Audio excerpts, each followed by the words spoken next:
Today is April 12th, the third episode of Soup City Sins Obscura, entitled Months From. Alright folks, thank you for your patience and your understanding. We are back, and this is the start of our midweek break. Our stepping away from the world at large. Everybody with us? Yes. Excellent. So before diving completely in, before walking across the boundary from this world into the characters, do you have any questions, suggestions, hypotheses, or corners we'd like to round off?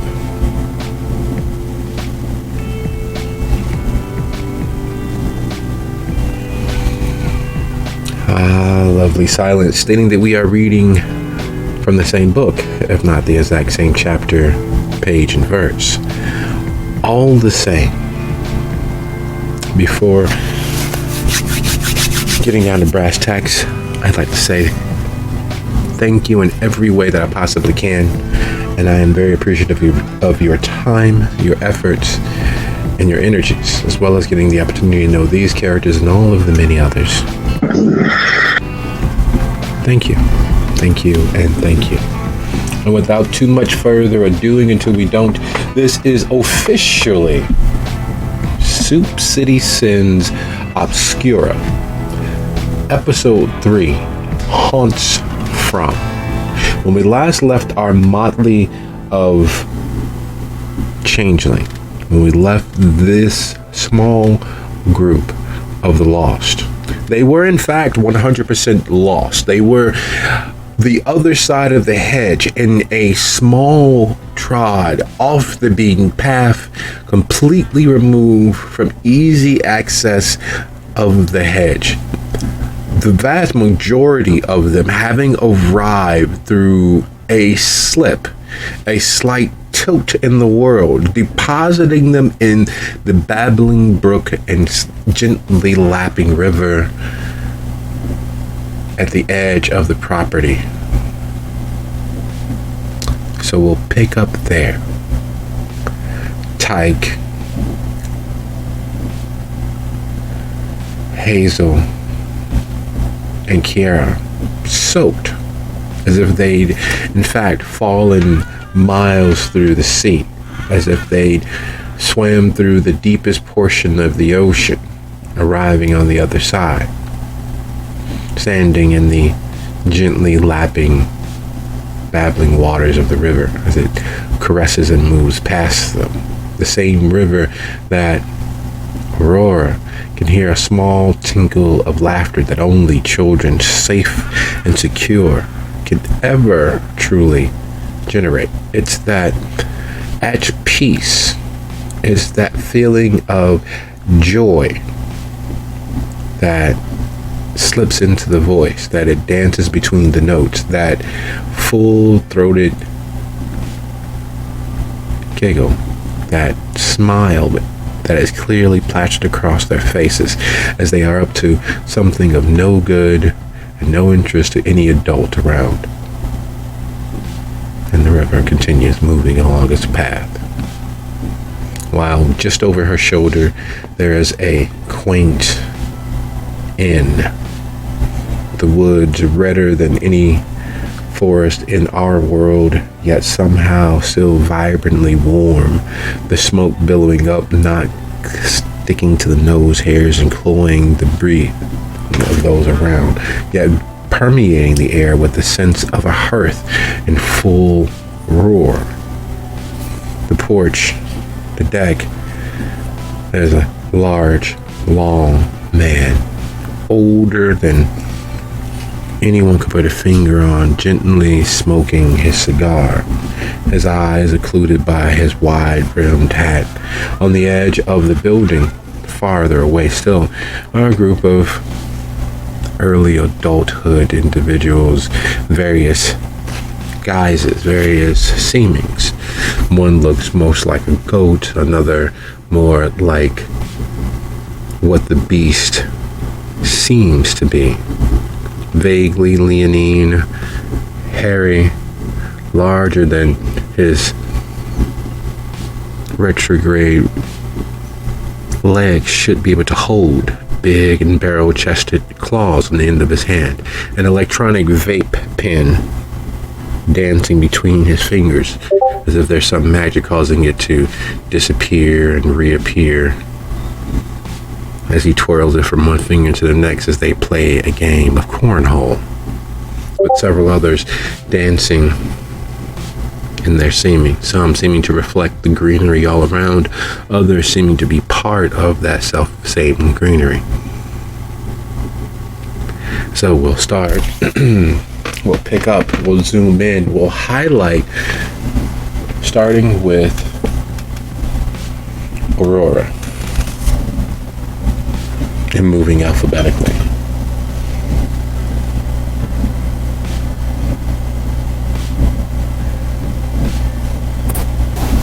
Aurora looks to the others. I'm not exactly sure we home yet. I don't think so. I mean, but we away from that hunter guy, but we still gotta get out of here if, we're gonna be real safe. I don't know whether we were meant to go through that place or this is just a stop. Sorry, I know I'm running on and my brain's going like a million miles a minute and the water's calling me, so I'm trying to stay out of it because if I get too far into the water, you know what's gonna happen.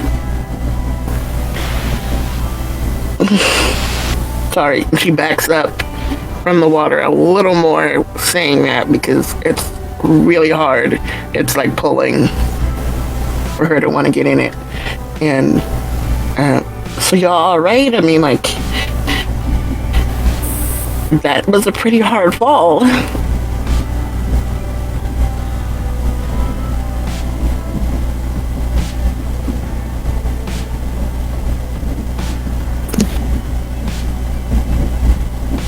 Hazel will shrug just a little bit. It's not a whole lot worse than other pain I've experienced. And then she will ponder for a moment, just kind of trying to get her bearings as to where they are and where they need to go.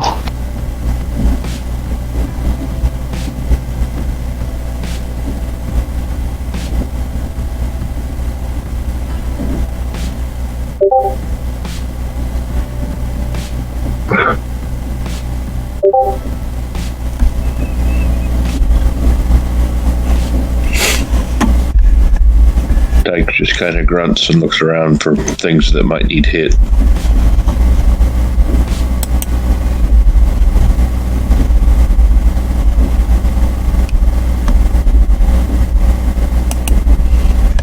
There is a tranquility and a peace in this particular area. The heightened worry for the real world, the heightened worry for your potential harm here is a secondary consideration, even though it's foremost on your mind. Even the very real need and want to exercise some of that unending well of violence that sits at the heart of you. There is an unnatural calming to this place. There is the call of the water. There is the lure of the fresh scent of something bursting over an open flame. There is the very real fact that this small space holds the promise of peace.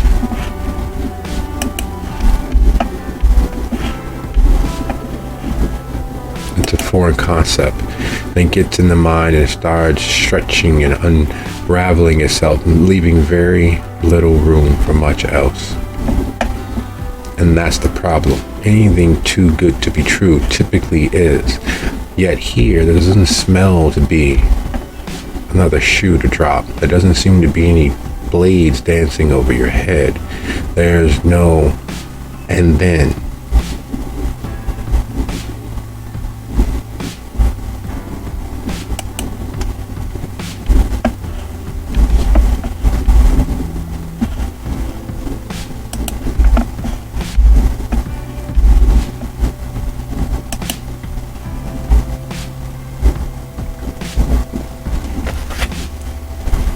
Aurora kind of looks at Tyke. You look like you could use something to eat.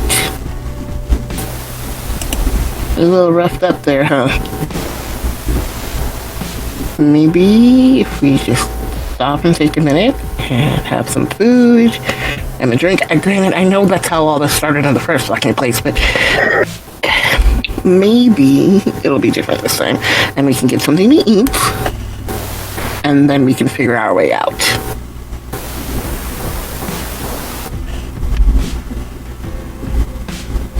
That brings up a question. Tyke has too superficial, but he has Arcadian metabolism, which makes him heal much faster. Yes. Arcadian metabolism. Give me a quick second here. That's a contract? No, it's a merit. Aha. Merit's another matter entirely.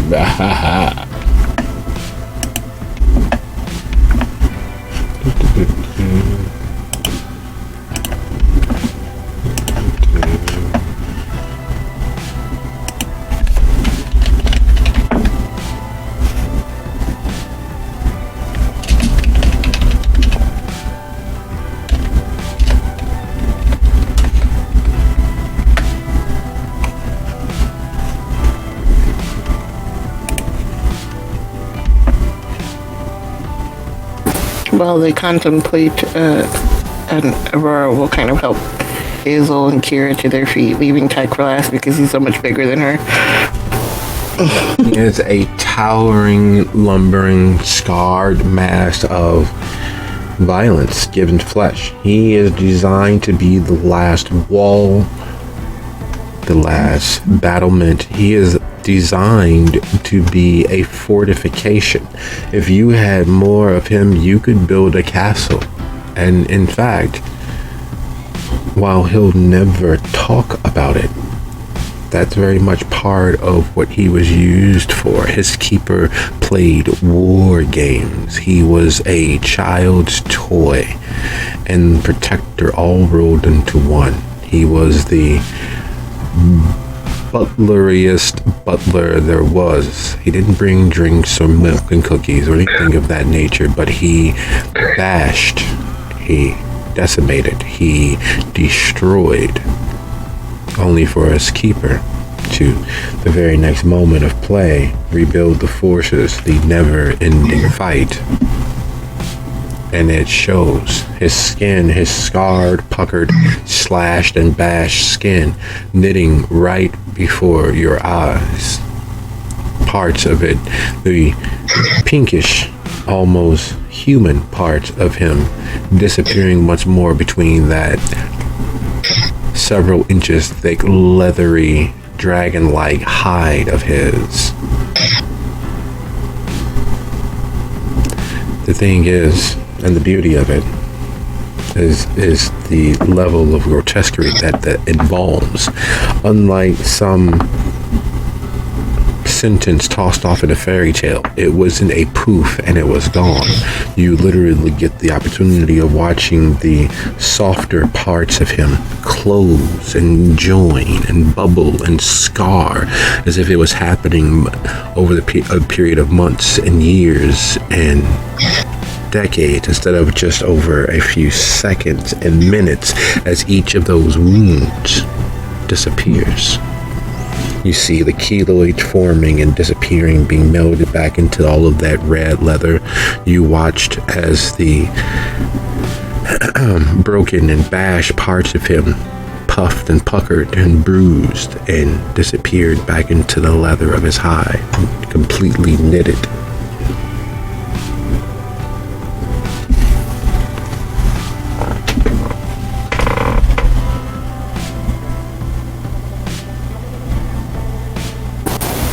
She's definitely making a face. She's kind of looking at him.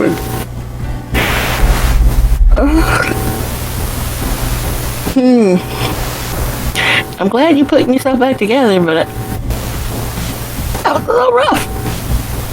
That was a little rough to watch. Whoa. Hazel seems not at all fazed by this. Speaking of being phased, you have a +2 to navigate the hedge itself. Doesn't give you an echolocation as to where you are, but what it would be the safest path when taking your leave of here. And would you be so kind as to roll your wits plus survival +2?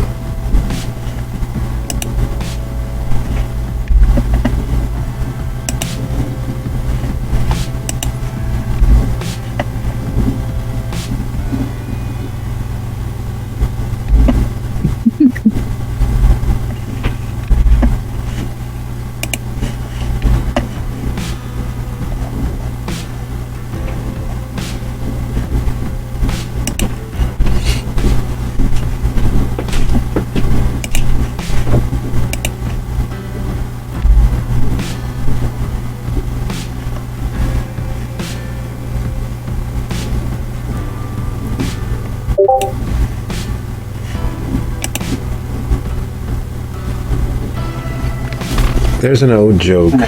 It's a joke and a riddle all at once. If you were standing in an environment where nearly every way that you looked, you saw the same mountains, the same plateaus, and the same plains. And no matter which way you turned, holding the compass there in front of you, no matter which way you turned, every direction led south. Every way that you turned, where would you be? That's a silly joke, and it forces most to think outside of the box, and they're going to say, oh, I know. And that's the dangerous part of where you are.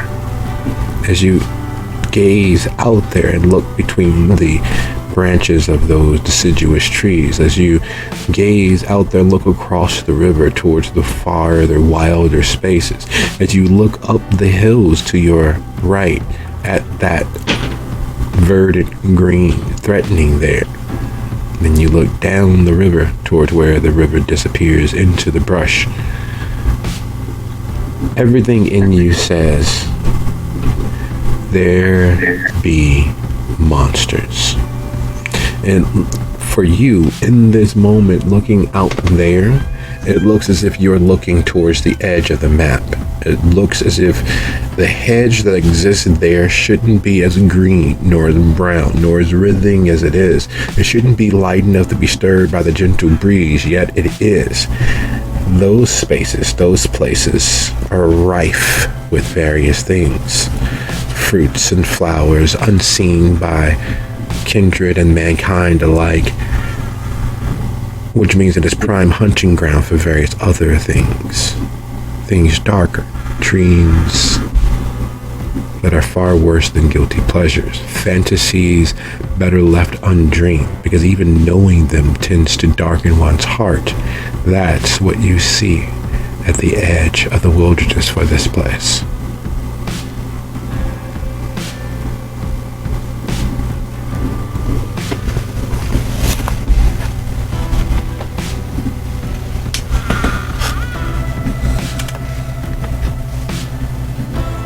You said that they're near like an inn tavern type place. A quaint little woodsy cabin made out of one living tree, wide enough and large enough to house most mid-range, mid-level, economy-styled hotels and motels. It's a place where you could easily store 75, 80 people, 80 beings that needed a place to stay. It's small, somehow, at the exact same time. And while you can't hear the voices and the rumble and the feel of presences all combined into an open gathering space, You know that when you walk through that door, you'll be in the cantina from Star Wars. All of those friendly and unfriendly monstrous beings sharing space and conversation with one another and their parties they arrived with. You are sure that if you walk through that door, in the back corner smoking a very long pipe would be Strider, watching a group of short, almost chubby innocents gathered around some bauble and bit. You're sure that when you walk through that door, there's going to be a wizard with a long duster and a cowboy-esque wide-brimmed hat holding a long, large staff, smelling vaguely of ash and smoke, talking to the beheaded skull of his teacher. You know that if you walk through the doors of that inn, sitting at a corner table attempting to hide from all of his responsibilities will be a lawyer who's losing weight by the second, no matter how much he consumes, and boy can he consume.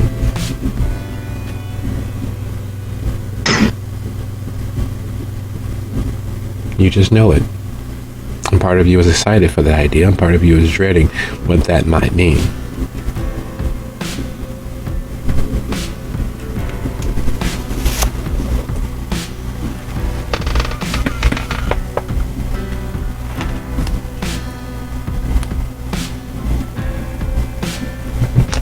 Because there's a cost to everything.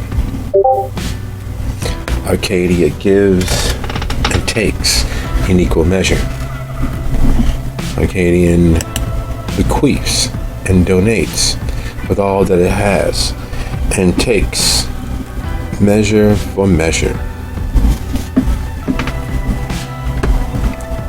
And in a place where anything can happen and everything does, what would be the trade-off for entering into a space taking of something else's security?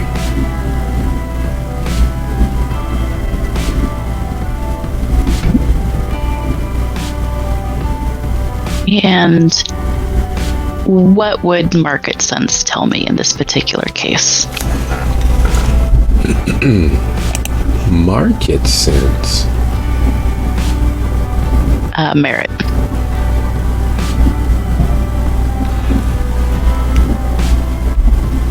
Roll, it gives you a bonus to... It doesn't give a bonus per se. Yeah, we pay off a goblin debt, so that's a huge bonus. Not that you have one. Right. But let's use it as a bonus in this particular case, because you have not been here before. Would you be so kind as to go ahead and roll your intelligence +1 plus either your occult or politics. Remember, standard DC is 3, so knock yourselves out.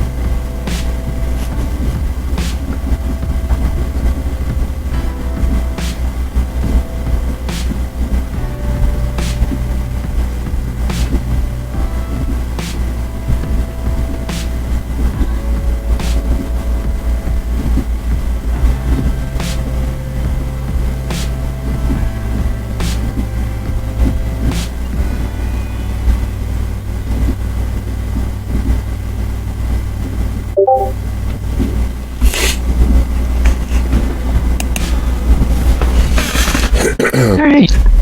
There is a compact in place. Nothing obtained from Arcadia, nothing gained from any of the land of Arcadia comes without its own inherent costs and contracts and agreements. And for a place such as this, a bit of safety, a bit of ever-present home to exist, it means that the danger can only come from within.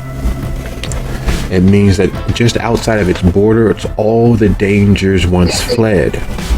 It means that walking through that door, you accept the safety, sanctuary, and security at a cost. The danger can only come from within, which is a dangerous thing. When from within means very well from not only being inside the building, not only from being inside of this sanctuary, this hallowed space, it also means from inside you. Each of you. Any of you. or any of the other denizens already present.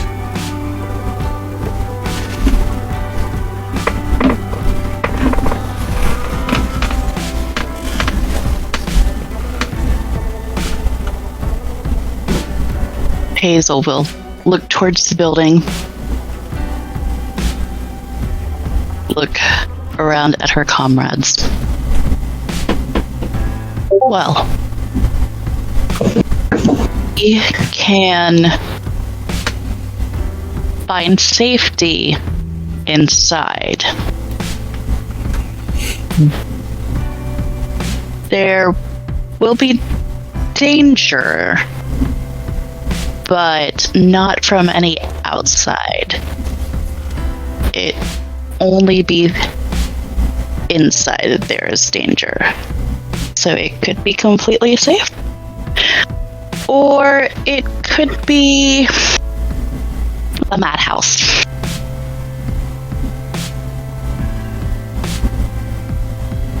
Why don't we just go home?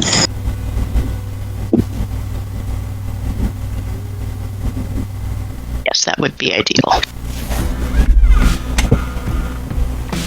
That would be first. That's what I was trying to do when I found this place. I kept thinking of home and safety and pizza, and then it brought me here. So, Well, yes, it would be safe inside. I like Safety. pizza.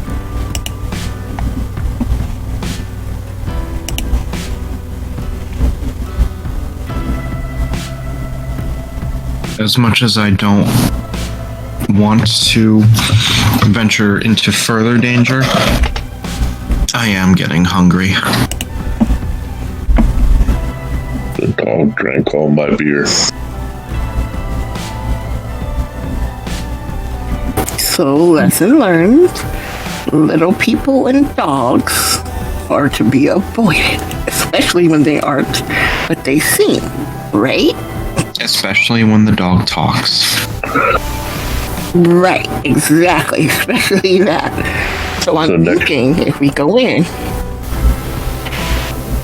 we can eat and then go through the closet like we did at the place in the other world.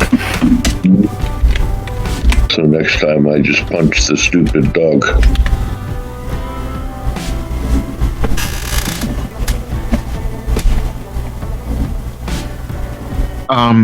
That might be a good way to get the police called on us, so maybe we just walk away. Okay.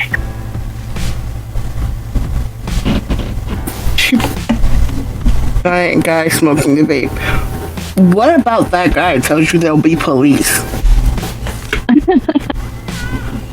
Maybe not so much here. Hey, watch your mouth. I'm a fucking detective. And he takes a big, huge puff.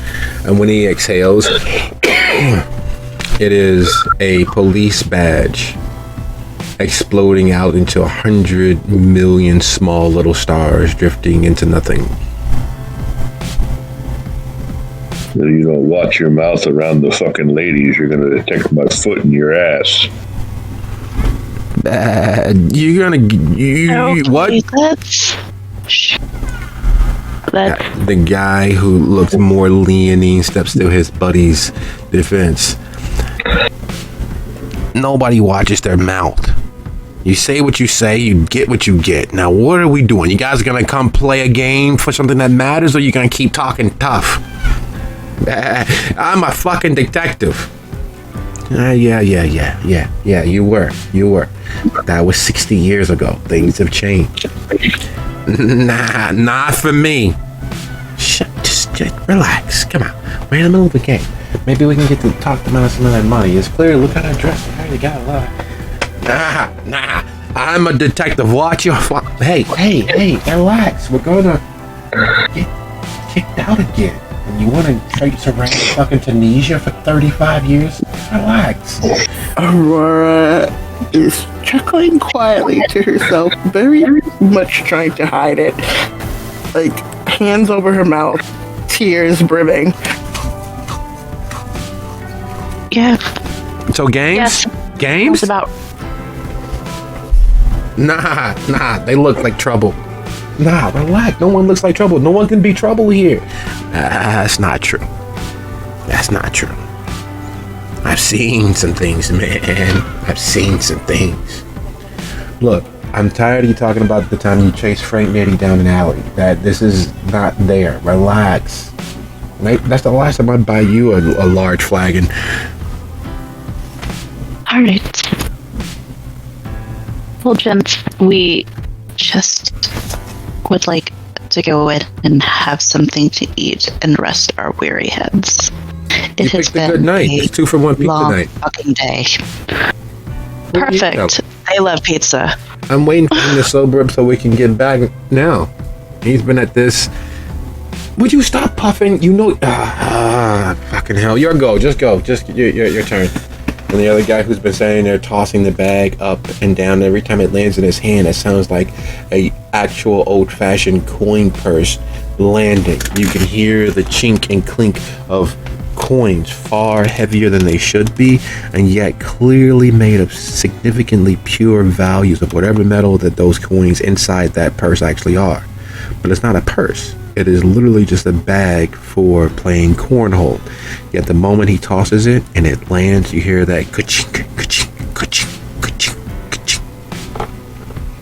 You sure? I've got luck on my side. Yeah, just come on. Same bet as ever. Yeah, of course. And he tosses, and he turns around. The moment that he turns around, the bag tumbles and flips and cartwheels, and it aligns perfectly to land directly through the hole. There's no way that it should have made it that far. The toss that he made was soft. His hand even drug behind it as if it really is not accustomed to tossing anything or lifting anything with significant weight. Yet when he turns around, he doesn't watch. The bag goes directly through the hole. He scores another point because it actually lands. The Leonine guy gets up and lifts up the bag on his side, tosses it once or twice in the air, and it sounds like buckwheat, like as per usual. And when he tosses it, it tumbles and dribbles and lands and slides right to the very edge without dropping through. All right, I got closest to the hole. So, you know what that... No, what are you talking about? I got it in. Yes, but the bet was for the closest to the hole, not in the hole. Son of a bitch, God damn. And they get back to their game already in process. And the goat-looking individual who's smoking that huge vape is watching you all like you are the harbingers of the apocalypse. Bad people.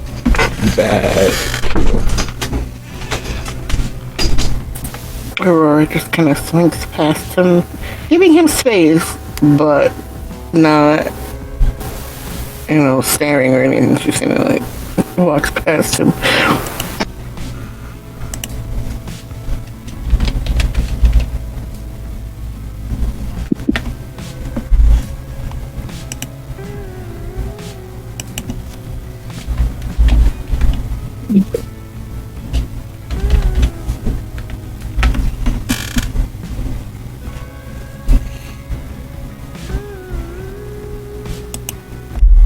There is very much the feeling of walking back in time the moment you step across the threshold. All of the stories from when you were younger, the few movie representations of what a crowded inn at the end of the world would be like, where the last sanctuary between the horde of dead kings chasing you would be like, this is that space. This is literally exactly as Hazel feared it would be. Every rapscallion, Arcadian, non-Arcadian, human, and various states in between that you could imagine in the roughest, most out-of-the-way space you could find is here. There's an honest-to-goodness person or former person that thought that they were inside of a game. They look like a genasi. There is a Khajiit. There is several score of little people with huge feet and hairy hirsute lower regions. There is a gentleman sitting with a honest to goodness cloak with the hood pulled high, smoking a very long pipe, keeping an eye on the bar itself. There's a huge knight dressed in armor from the late 1500s, polished so that it's nearly reflective, moving through, talking about, there was no stone, how was there a lady? There was no stone, how was there a lady? And taking another sip of his drink. There is, honest to goodness, serving wenches, both male and female, in dresses with bodices that shows off their upper cleavage. There are dancing aliens with greenish gray skin, long semi-phallic tentacles hanging from their head, dancing and swaying to music that's not actually playing, because there is someone playing. Brown-haired, blue-eyed, freckle-faced, barely adult male playing what looks like a cross between a lyre and a lute.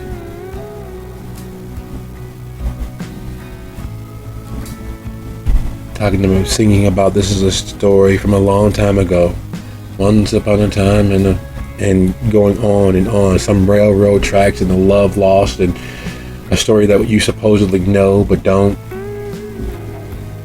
And there's a gruff bartender, bald, clearly no longer the force of will that he once was. There's a fat layer covering the bulk, but that bulk is 100% solid, because you can see the various scars across the forearms and upper body that is still slightly visible, the stone that is actually beneath it. And he sweats and cleans the bar top of sop up spills and eyes various people as they come over. Some hushed words said here, a grimace shared there. And the most jarring of things, of all of these individuals from various strata of imagination and fantasy, there in fact really is a pizza night. You see the servers taking 2 and 3 pans of pizza, some sliced, some whole, some cut ungodly into squares.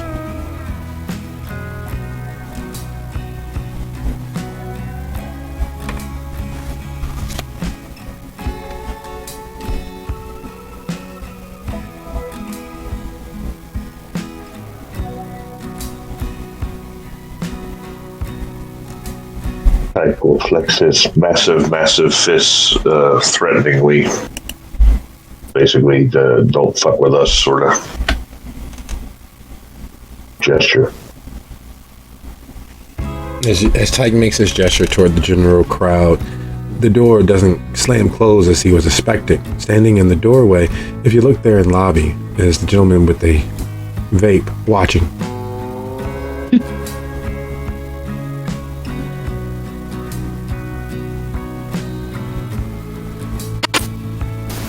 Aurora notices that he's watching and looks back at him and gives him a little wink this time, being a little bit more playful.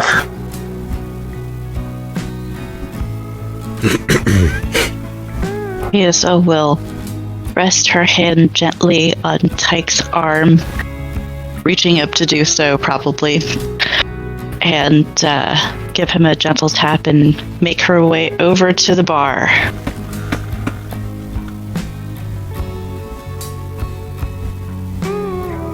Kira, being inside the inn, being amongst wit and breath and those that you just left behind, not too long ago. Being this side of the hedge, it is very difficult to hear through the noise, but you are sure as you stand there. And you absolutely take note of the many different faces. You take note of just how good the pizza smells. You hear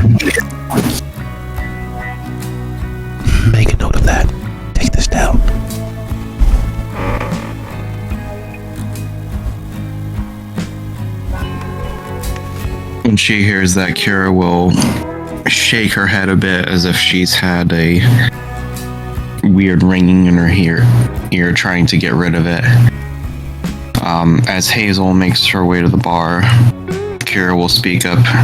Can you order something for me? Whatever is fine. I'm gonna sit down here and maybe stick around with Tyke. Hazel will nod.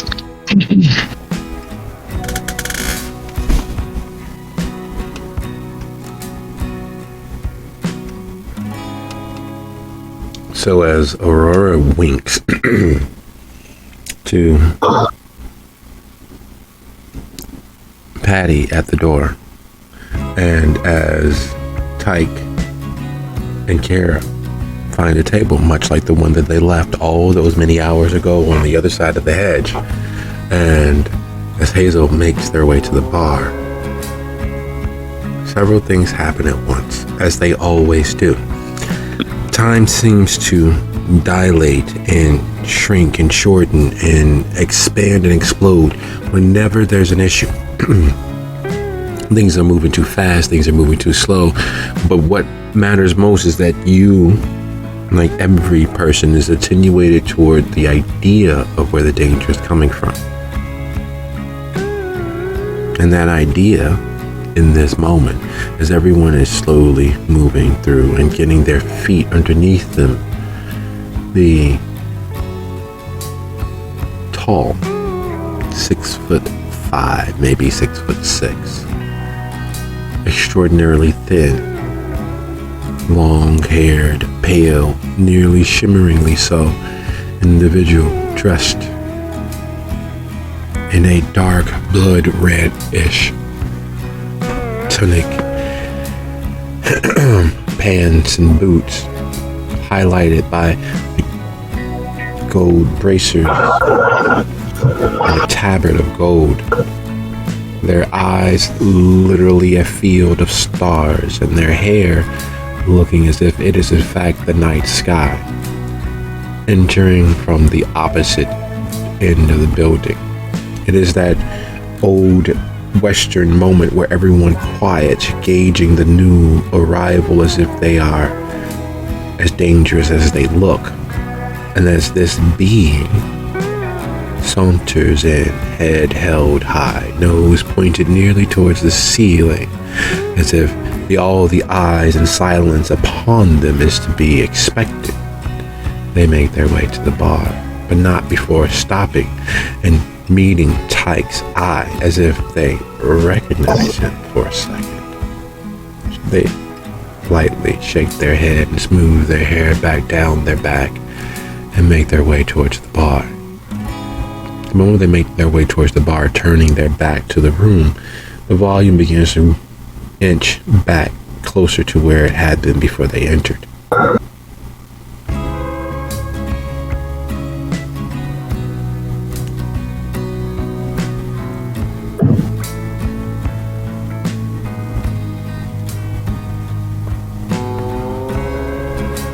Close enough to the bar,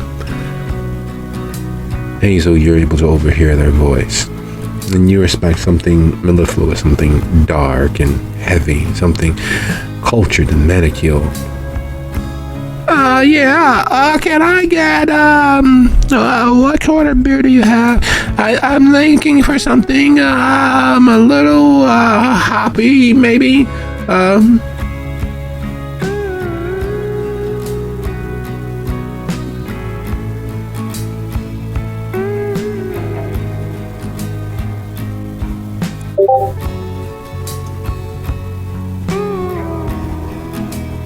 Aurora having caught up with Kira and Tyke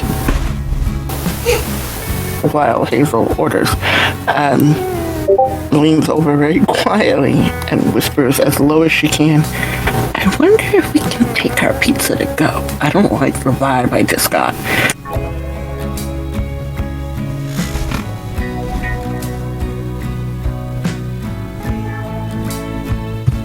I've been wondering the same thing. I don't know how long we should stay here.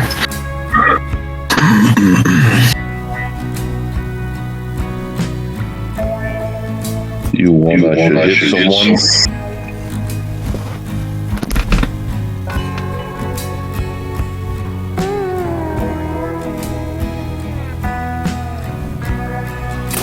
No, I think you should reserve that as a very, very last resort sort of situation. For the most part, I think we should just be chill.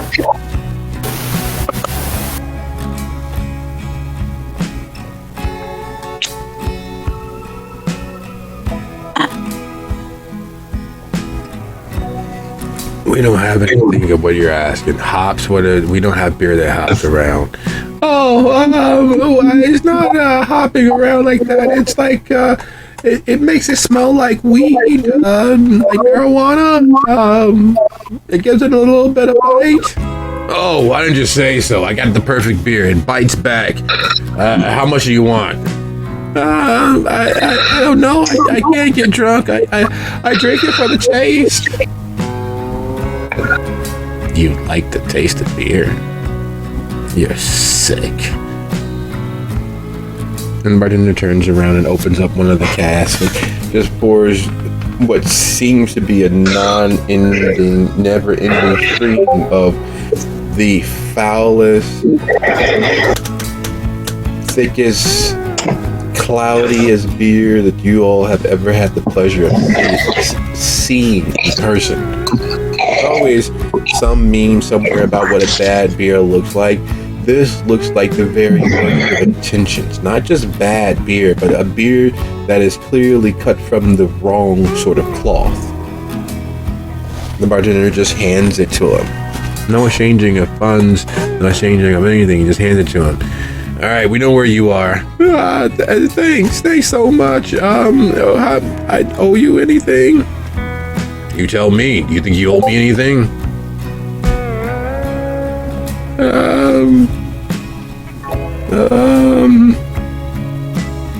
I'll get you next time. And he takes the beer and begins walking away back towards the back room where he had entered from the opposite end of the building. The bartender looks towards Hazel. What can I get you? You will smile at him kindly. Could we, and she'll point to her companions who are sitting down, get a large pizza and 4 honey meads? He looks past you as you point toward Tyke. Starts untying his apron and walks around the end of the bar.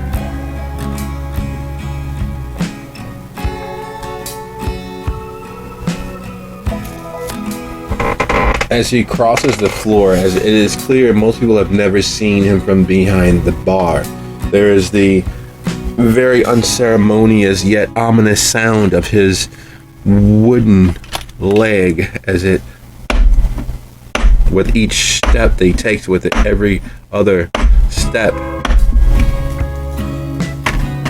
The look on his face is decidedly unfriendly. It's almost as if his features have closed down.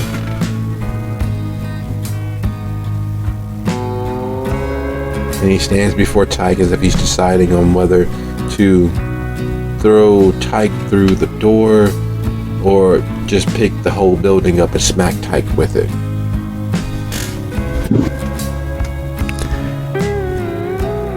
You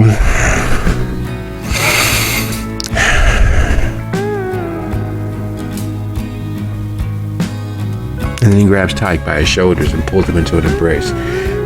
Why didn't you tell me you'd be back?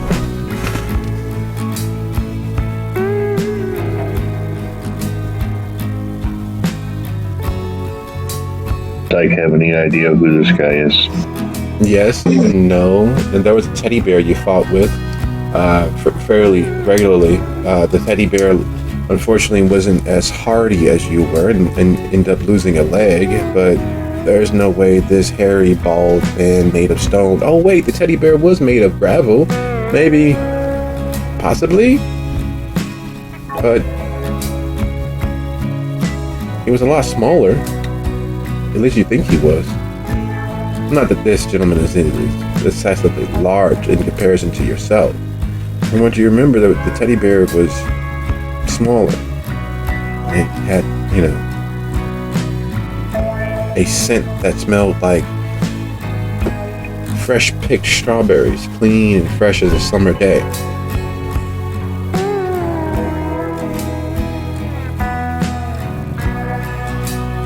Teddy?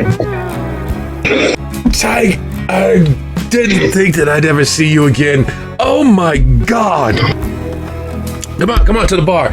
Your friend is already ordering food and everything for you guys. We could talk over there. I still got a job to do, All of us can't be loafing around like you. You got big, but you're still small. You mean I got big? You shrunk. Come on. Time does all sorts of weird things to us. How'd you make it out?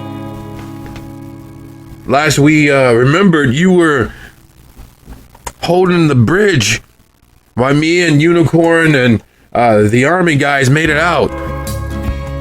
Thought you were gone for sure. Thought that would be the last time we saw you. How'd you find my place? Don't know, it just showed up here. Punched a huntsman in the face, and then here I am. That sounds like you. Oh my God. Is she still looking for us? Don't know.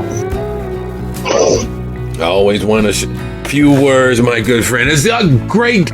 Oh my goodness. And he, wooden leg and all, as he slightly hurried back to behind the bar to get your orders together.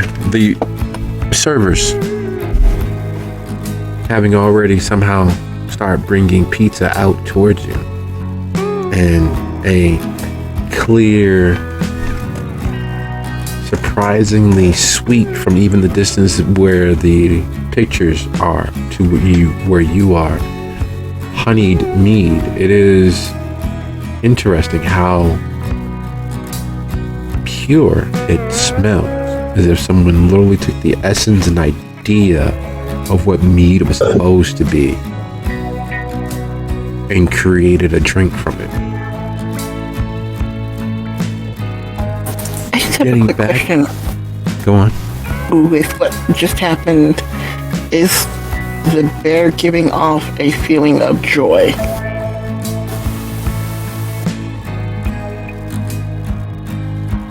Surprise. Elation. Yeah, definitely a semblance of joy as well. It's literally like seeing a ghost and realizing that the ghost is not deceased. Seeing something that you would never, ever believe possible. It's seeing a person who, unlike most who would be willing to kill for you, but was willing to die for you. That is not a small amount of any clear, concise feeling. It's a bunch of emotions tumbling and bouncing one against the next. The impossibility of it is even more so because you are in the land of the impossible. Something that's even further beyond the level of belief one has coming true. It is impossible. Well, in that case, I will use my merit of fair harvest for the emotion of joy and gain 1 willpower back.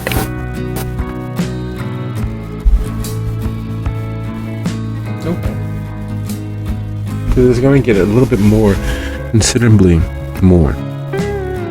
Normally it requires a little bit of effort on your part to cull and cultivate. But this is even more so because once he gets back behind the bar, smile and bright eyes that people would swear just a second ago was an impossibility in their gruff, usual bartender. He hobbles behind the bar and throws a mug at the singer, getting them to shut up. Doing so, of course, distracts everybody's attention, and most of the conversations die out or fall to a low whisper. Tonight, all favors are suspended. We drink for free, We eat for free. And we celebrate. I have General Tyke, the greatest changeling I've ever met, who's won more than 1,000,000 battles, saved more than 1,000,000 friends, and I count myself one of them. If not for him, if not for his sacrifice, buying us the time needed, my wife, Uni, would have never been free.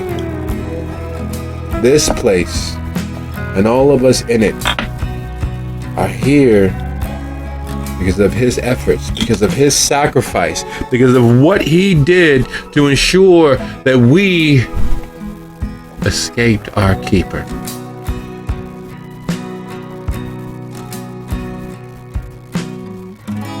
There's a pause as the recollection of what that might mean to each of the changeling gathered. What that might mean, someone willing to die for your freedom, someone willing to die to protect what you have. The emotion welling up can only be summed up with a roar. The feelings of understanding what that might mean in terms of value, becoming its own presence in the room. Some people break down in tears, many raise their glasses. Those two poo for school, namely the gentleman back there with the cloak pulled high and tight over his eyes, a soft clap, and a for others, cheer, clap. Some draw close enough to try to put their hand on Tyke in appreciation. Oh my God. Others, well, there's always those who would shit on someone else's parade, and you see them at the edges of the room, turning down, their lips looking toward the ground, one person even spitting into the corner.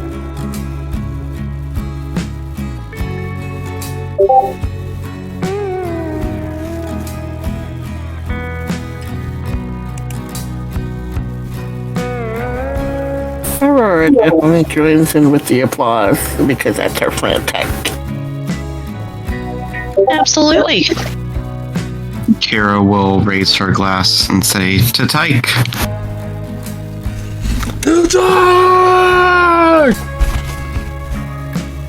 When his glasses are raised, congratulations are offered, and a feeling begins to permeate through the bar. It is 44 after the hour. Let's come back here at 54 and see you guys in a quick 10 minutes.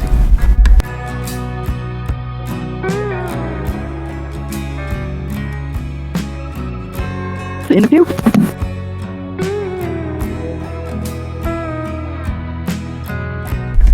All right, folks, welcome back. Hey, here. I'm here.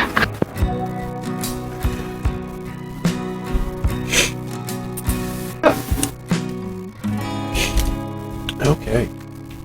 So,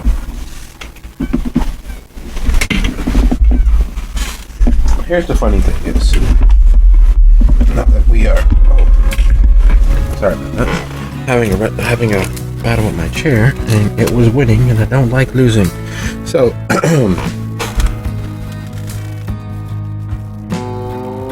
those of you with a active perception, those of you with the instinctual wish and want to keep a watch over a friend, to keep a watch over an associate, Motley, would you be so kind if you want to do it just passively, to roll your wits plus empathy? Those of you seeking to do it active. I'm sorry, you're really quiet right now. I'm having trouble hearing what you're saying. Okay. Is this any better? Let me turn up the volume a little bit. Better? Yes, much better. Okay. So those of you doing it passively, would you be so kind as to go ahead and roll your wits plus empathy? Those doing it actively, would you be so kind to go ahead and roll your wits plus either investigation or socialize the scene? Tyke, not so much. If you're curious, because there are fleeting glimmers and brief flickers of recollection and the idea of a shared memory. But the truth of the matter is, and the part that usually keeps you silent, the part that usually has you treat your words as if they were jewels, and you not only are you not going to cast them before swine, you're fairly stingy with sharing them. That part of you. This is a risk. This is danger. Not because of the adulation, though that is the biggest catalyst for it, but part of whatever this barkeep believes you to be. When you look in the mirror, you know that small shard, that small fragment of what you were before, what you were during, and what you were just before your escape, there are parts of that person, there are parts of that being that are missing. There are parts of you that have had to be stretched and pulled thinner than rice paper because of the parts that are missing, parts that were left, parts that were excised, the parts that were taken as payment for your escape. And Teddy and his wife Uni and his boys, they're parts of those parts that are missing.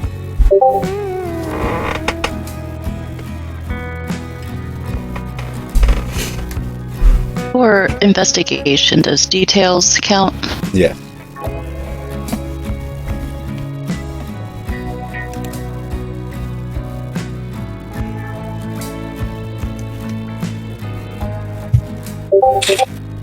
If we were doing it, possibly you said it was wits and empathy.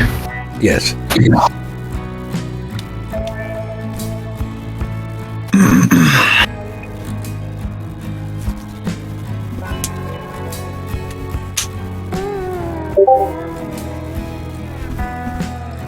I have failed. Kira, Mine was actually- you failed this city.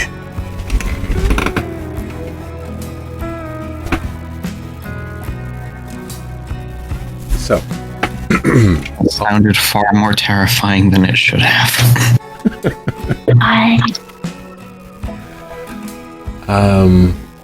let's start with Aurora.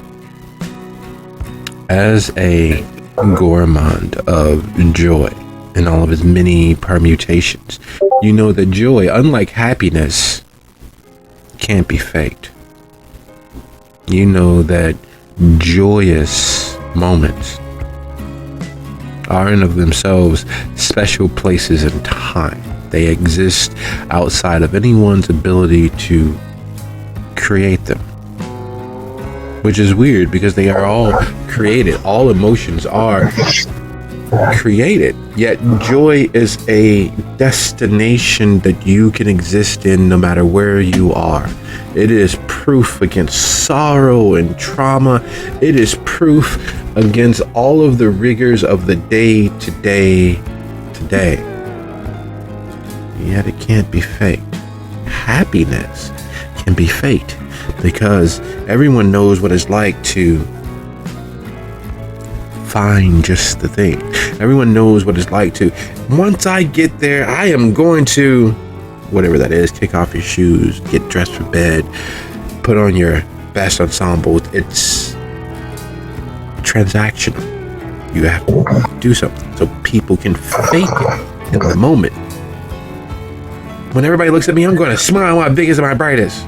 It's a if so then. Joy and its true permutations is a moment. It is a place. It is an existence and a spectrum all its own. And Tyke is missing very important components of that. His stoicism and his silence are taken as acquiescence.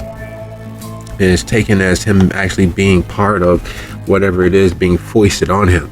But you and your motley have been around Tyke often enough to know the subtle shifts from his zero state of anger to the growing of rage, the expression of sadness, quiet though it might be. And you've all been around him enough to know what happy is for him. And happy is just the gateway to joy, never quite crossing over. And he is lacking all of those components for crossing that threshold into joy. You can only imagine how you would feel. Finding someone is something you were willing to die for. Being around something that has that value to you, you'd be brimming and bursting. You'd be all but glowing. Your skin would blind those in your immediate vicinity. Yet he is not there.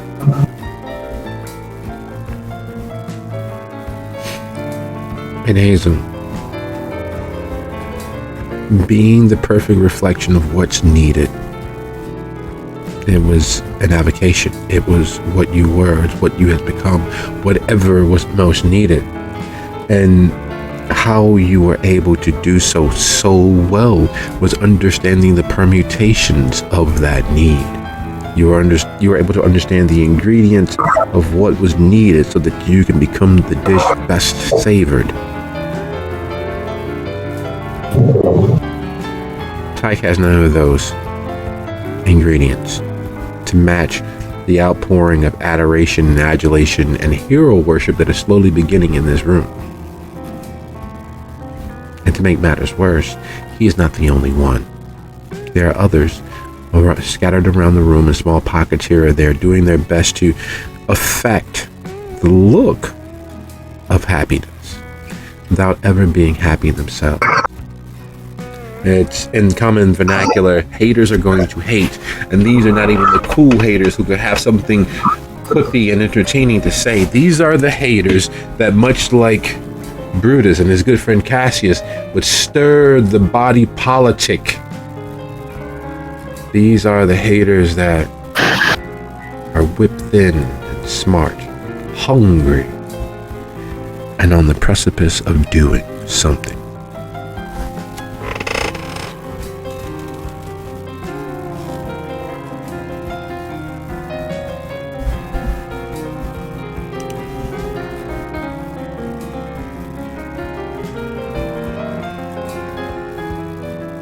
Tyke definitely doesn't like all this attention.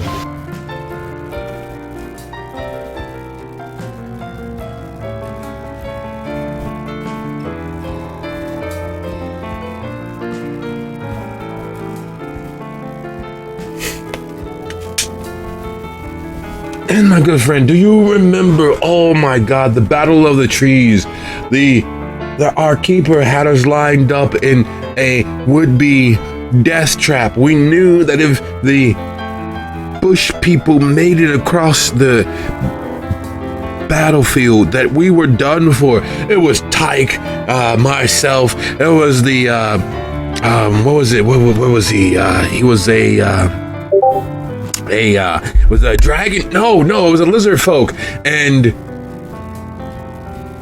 we held the line because Ty came up with the brilliant plan of, like Hannibal, forming a bowl, letting them pierce our numbers or break our numbers or make them think they broke our numbers, and then we closed the edges around them, and we managed to remove their strength because there were so many of them that once they were trapped in together. Oh my god, I was like shooting fish in a barrel. You remember, Tyke? Do you remember when we were up on the roof and our keeper had us launch the aerial attack and we had the archers? What did you tell them? What did you tell them? I don't know.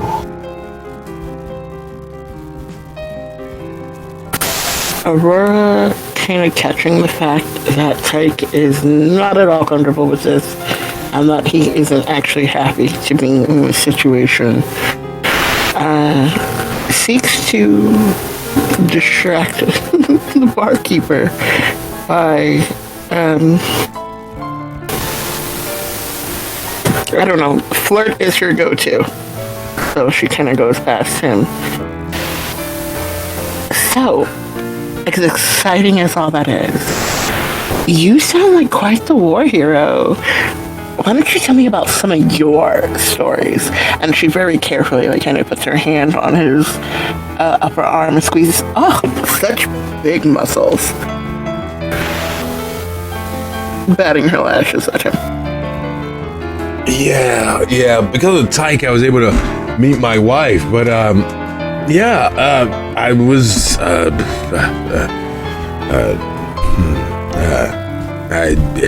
I was General Tyke's one of his lieutenants, and if not for his brilliance, we would not be here. If not for him willing to protect us and hold the line, we wouldn't be here. I wouldn't be here. That's one of the reasons why I came back. Yeah. Because I know, sweetie. And she's just kind of like, I've heard all these stories, Tyke is our friend, but I don't know you, and I'd like to know you better. And I know you have a wife, I get it. Lucky woman, such a lucky woman, but I want to know more about you. And would you tell me stories more about you specifically? And let me see real quick, because I know I have something that'll help me with this whole situation. She is very good at persuasion and such like that. Yeah, we'll go with that. I'll put a little persuasion into that. Sweet.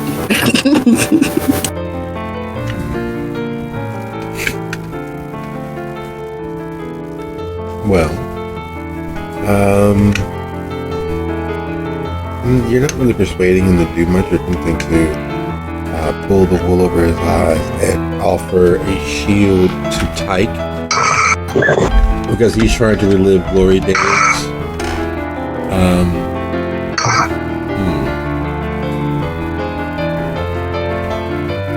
How is your presence socialized?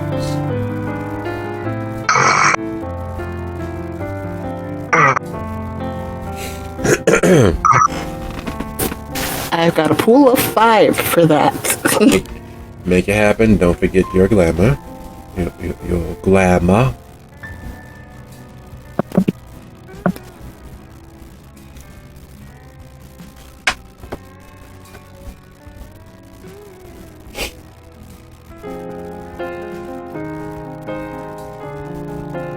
And while that roll is happening, Wait, am I rolling the glamour first or just adding the glamour to the pool?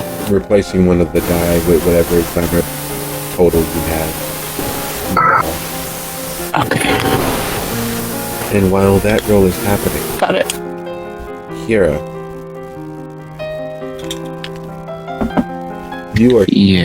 you are sure, even without hearing any whispers, that this is something that you should probably take note of. Because even as far removed as you all are from your keepers, even as far removed as you are from where you once were, you understand this is in fact tactical information pertaining to one of the keepers.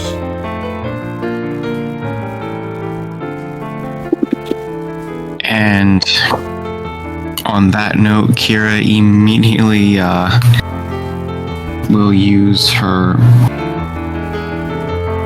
Actually, would she just keep like a? I'd say she probably just keeps like a pen and notebook on hand at times as a force of habit. So she will absolutely be jotting some notes down during this. Excellent. And while you're doing that, being the perfect accompaniment and understanding what it is that you understand, Hazel. Are you attempting to do anything? Are you doing anything? Or are you just enjoying the honeyed mead and pizza and listening So- to tales of old? Is there like a stage or a raised platform or anything? Yeah, where he threw the glass at the previous singer, yes. Perfect. All right. So, partly to distract people from what's going on, because we have our little dissidents over here, and partly to maybe drum up some extra energy to make their way home. She is going to tell the story and expand on it in flourishes of Hansel and Gretel, the two little lost children who go through trials, witches, and finding jewels, and crossing the river on ducks who make their way home. Because we're trying to get home.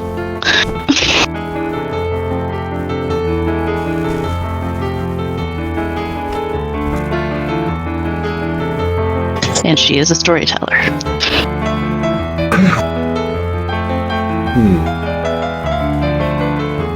That is a...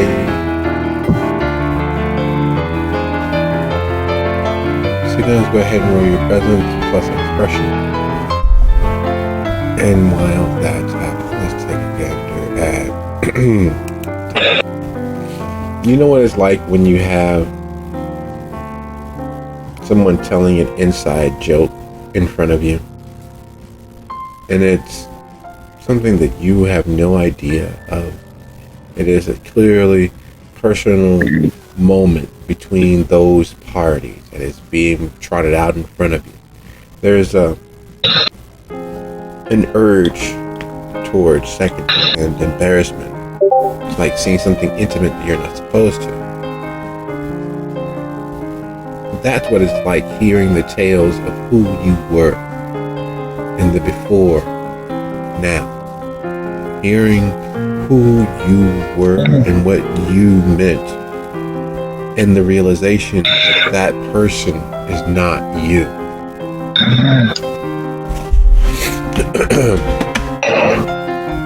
Where does that place you, Tyke?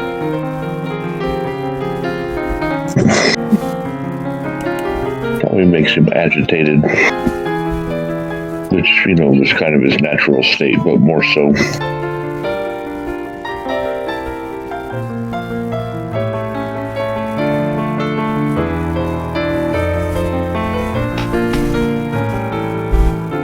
And where is Tyke's awareness as Kira is jotting in her books, and as Hazel is gathering a small crowd who are looking in her direction as she regales of some guy named Hanson and some girl whose name is Girdle. And as the barkeep there is going on about your exploits, and Aurora is there, her bright, amorphous being, moving and floating between you, keeping Bear from going into too many more details about the person that you don't have a full grasp on. Who was that person? Why would they have done that to help someone else, let alone someone like Bear? It doesn't seem like you.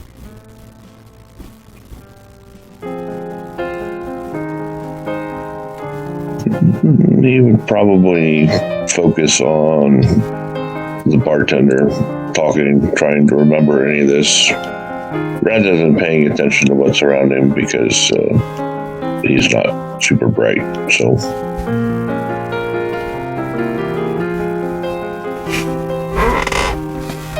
And there it is, a mountain of successes, a mountain of distractions, aims, and details bouncing off the walls. It's in that moment when things are calming as the barkeep is beginning to regale of how he and his wife found this place, is why she handles the elite, the money, the impressive, and how that they actually live off the emotions dredged up here, and how they are able to provide for themselves not only in this side of the hedge but in the other, because there's a rate of exchange, and just as they're getting to the rate of exchange, several things happen. The realization as to what Hazel saw, the danger coming from within, how like a dog listening to music, Tyke is focused on the barkeep, and Kiara has their head down. The ears are open, and it's clear that they're taking in everything that's going on around them, making their coded notes in their little notebook. There's other things afoot. There are other feelings afoot. Like slipping a little strychnine in is what's happening. Little by little, the emotions mix and mingle, one expanding on the next. And while everyone is able to succor themselves with the emotions, there is a real danger hint, because there is a undercurrent of all that is in fact unhappy, and it's bleeding through.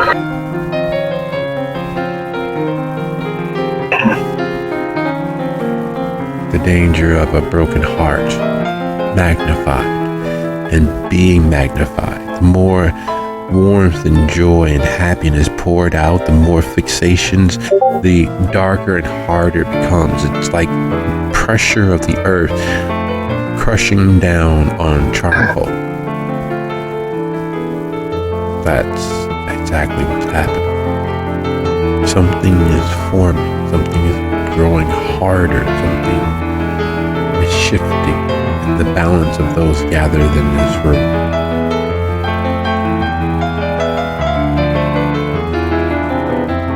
Where's the number 3? Is anyone doing anything?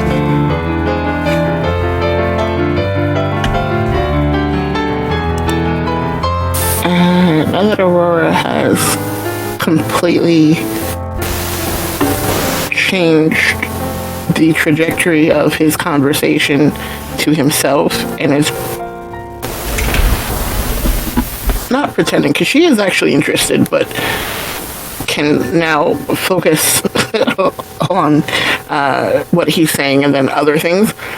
She looks to the others and can, like a mama duck, make sure all her ducks are close. Leaning towards Kira. So we might want to go soon. Can I finish my food first?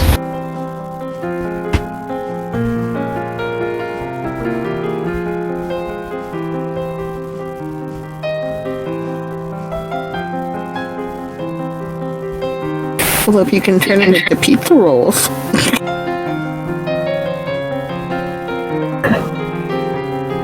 Yeah, but I didn't exactly bring something to store it in.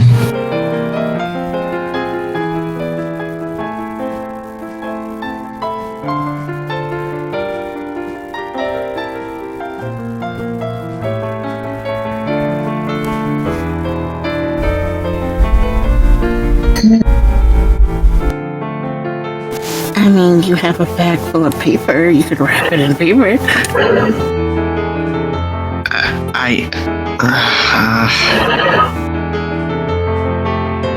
Fine, I'll just take a few quick bites and then we can go.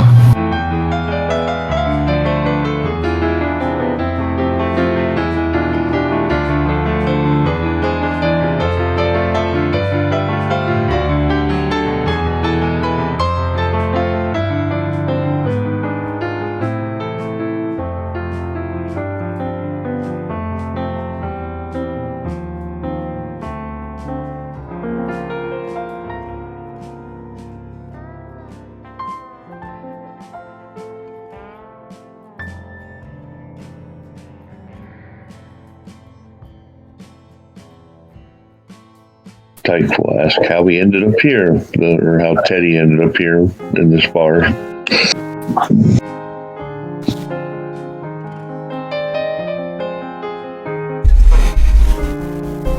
That is a far easier story than it seems. There was this goblin queen that lured one of the boys across the hedge, and we came back looking for her, and unfortunately we found him. She planted him like a reverse carrot. And we didn't have anything to trade. We are a little light on enjoys moments. It's one of the few things that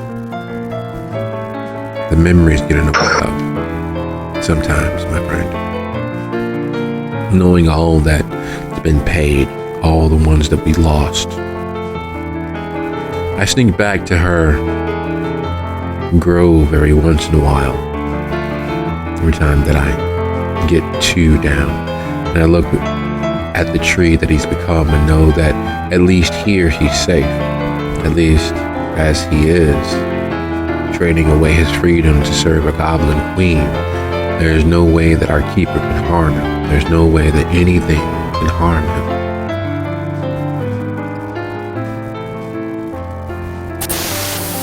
him. Wait a minute, you said tree? Yeah. Big tree full of lost things?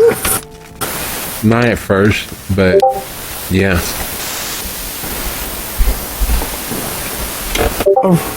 Roar kind of sneaks in quick like a cure. Oh, that's weird. Yeah, sounds interesting. Don't tell me you run across the local goblin queen.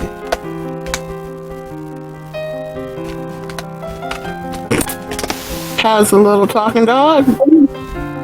Yeah, Roger. Oh, yeah. Unfortunately.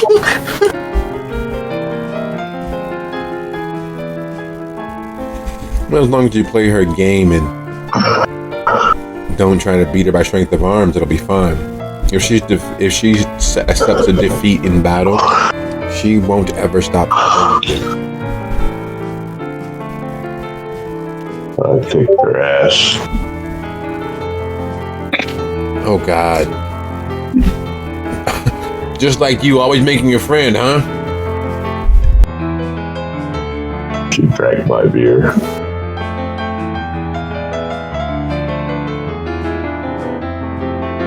Yeah, but Lucina and Miguel keep her at bay, so it'll be fine. She won't get too out of hand. Looking up towards Hazel on the stage, Aurora starts doing that let's go head thing. Towards like, hey, it's been wonderful, and the pizza was absolutely delicious, and your stories are amazing. But we were just passing through on our way back to the other side, so if you could maybe point us a way out of here that isn't back through the hedge, that would be great. Sadly, the only way back is through the hedge. But as long as you wrap yourself in memory, it'll be fine.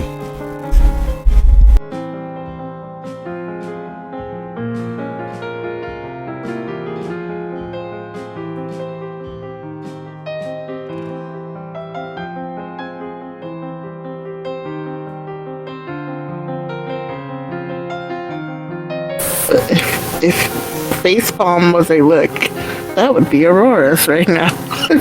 Keep looking at Kira. We have to what? Memory? Yeah. Just wrap yourself in a bit of memory and head across the brook. This is the easiest way. So one of the stickier ways too. The hedge is really, really thick on that side, but it's the safest way to not get lost.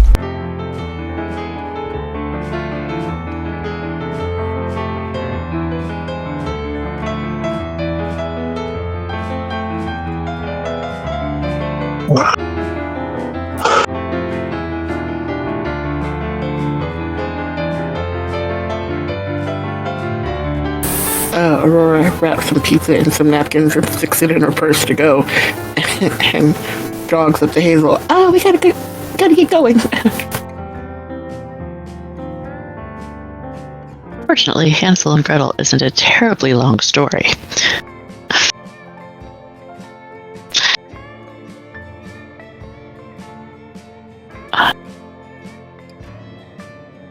But she will wrap it up and come to a close.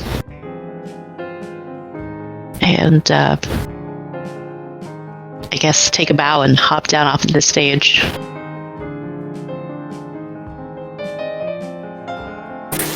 So the bear says the only way out is back through the hedge, but we gotta wrap ourselves in some sort of memory to sneak past and camouflage. And there's a way across the brook, but it's the thickest way through the hedge, but the only way to not really get lost. So I guess that's the way we're gonna have to go, and we should probably get started now because the tension in the room is a little weird, and he's been getting strange looks.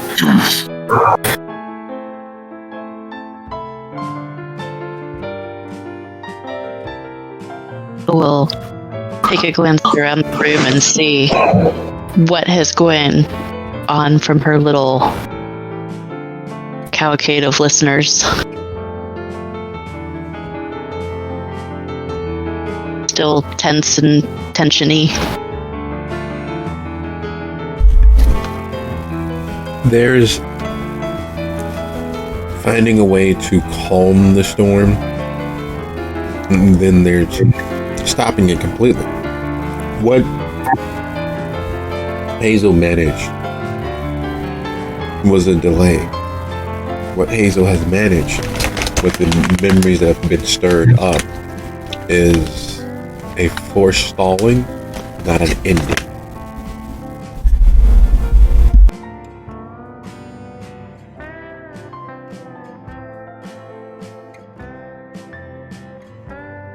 All right.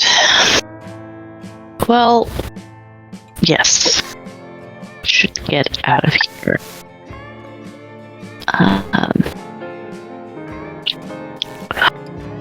Would she have an inkling of what he meant by wrapped in a memory?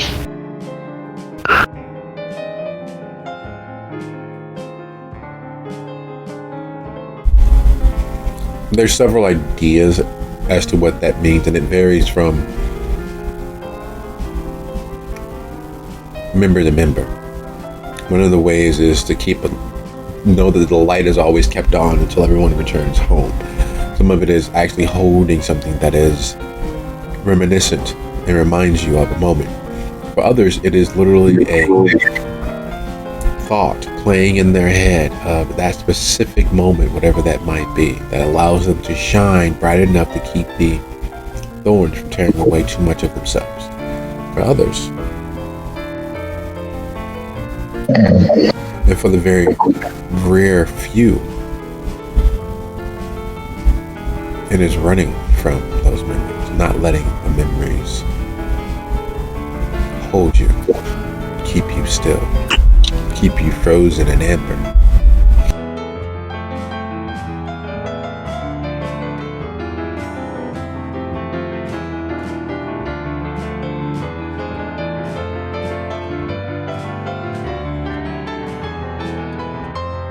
All right.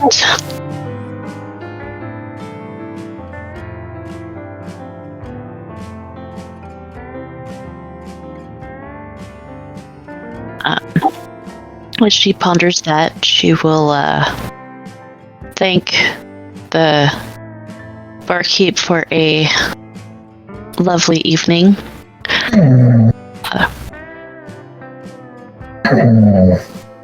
And I do hope that my tale is a sufficient tribute to his hospitality. And be on our way.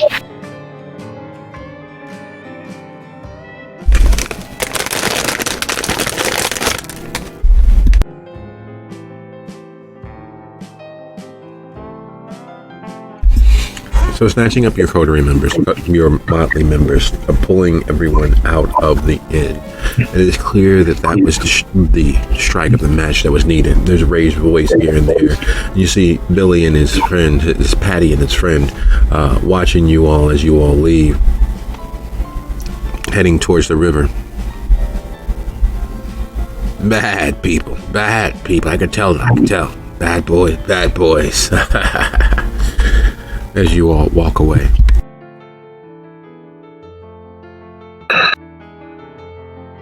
All right. So, will it work? I don't know. But everyone, let's hold hands and think home. Oh, I thought you said... Never mind. Something that you hold close to your heart that reminds you of home.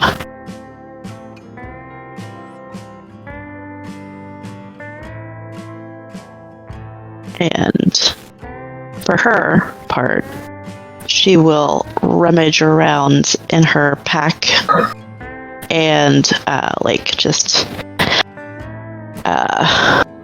almost like a worry stone with her apartment key.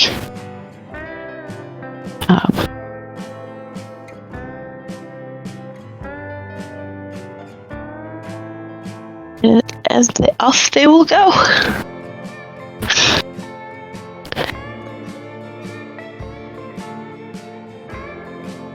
Kira is going to think very hard about the library where the book club is held.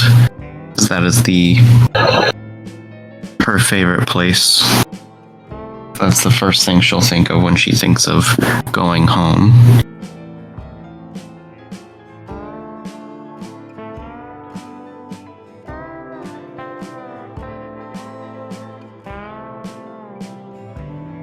Aurora is going to think of the shop that she works at and all the sparklies.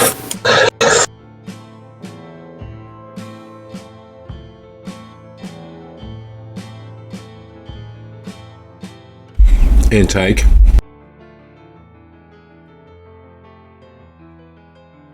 Tyke is going to follow the lead of whoever's closest to him at the moment.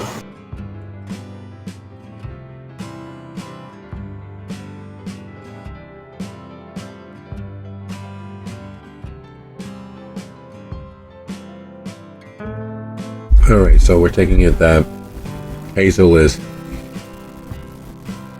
taking the lead. Yes. Okay. So that's 1, 2, 3, 5.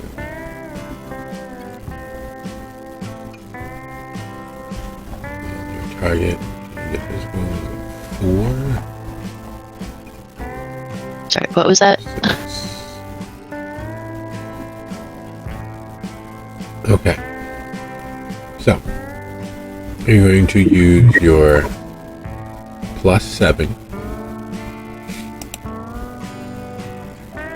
and 1 roll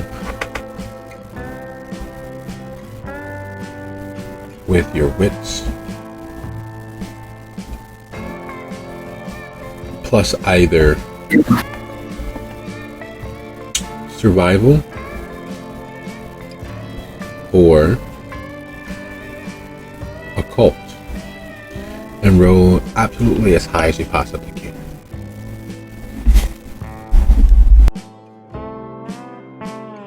Does that +7 include my head sense?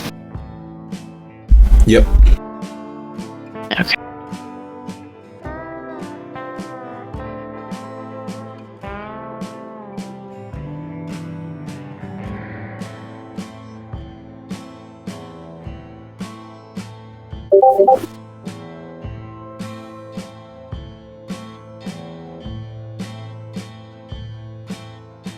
I think I did it.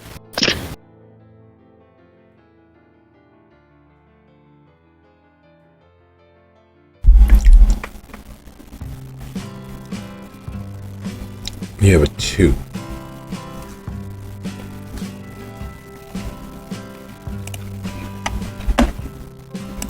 Which leaves you with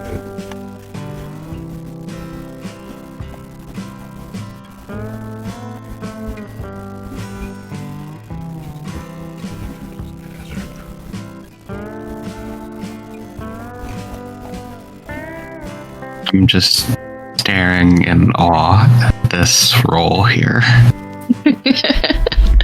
I don't think I've ever seen this many 10s. there is a measure of impossibility that you've all grown accustomed to. Living in Arcadia, living in Obscura, living across the hedge. This moment is literally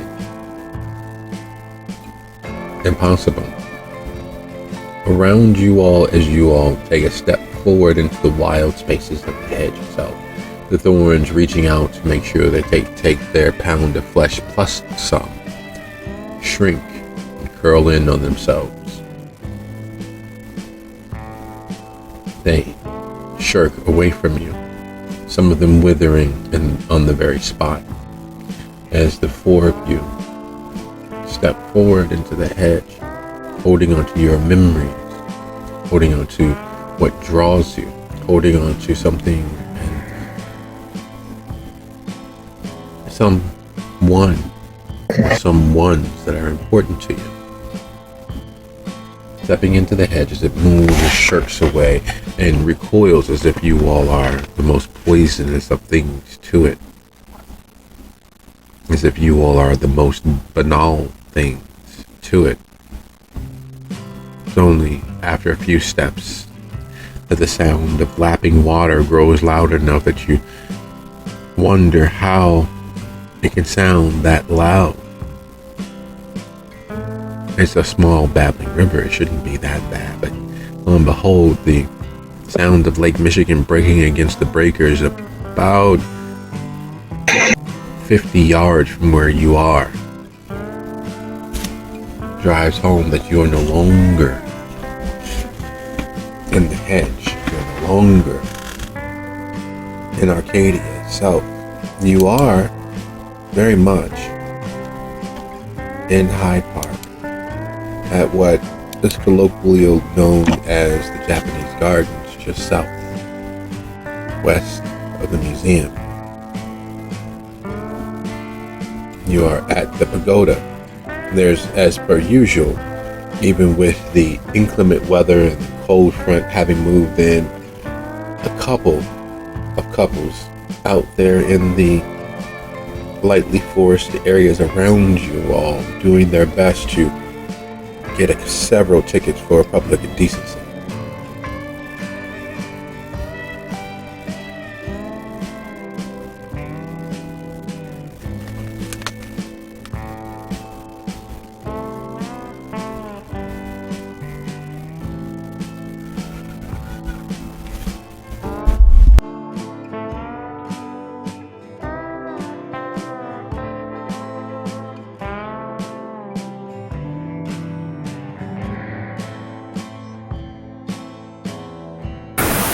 At the pure joy of being in a familiar place and knowing that they have made it back across the hedge, Aurora will wolf whistle at the couples.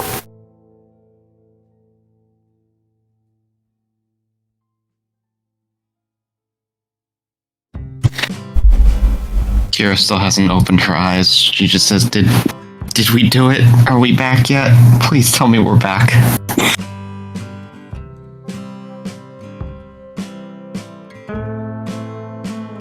I mean, we're not home, but we're home. Kira will then open her eyes. Close enough.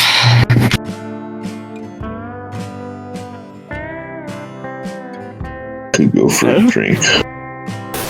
I don't know what you're talking about. This was my favorite place.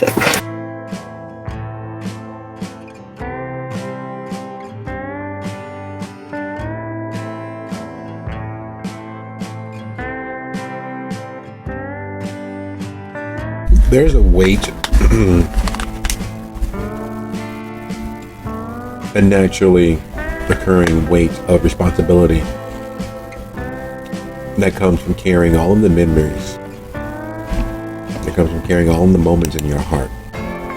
It's a grounding element. It is a anchor to keep you from floating away on the worries and whims of everyday life. Not every memory is a happy one. Not every memory is a joyous one. But no matter how dark that some of them can be, they still very much are you. They still very much are part of what you've become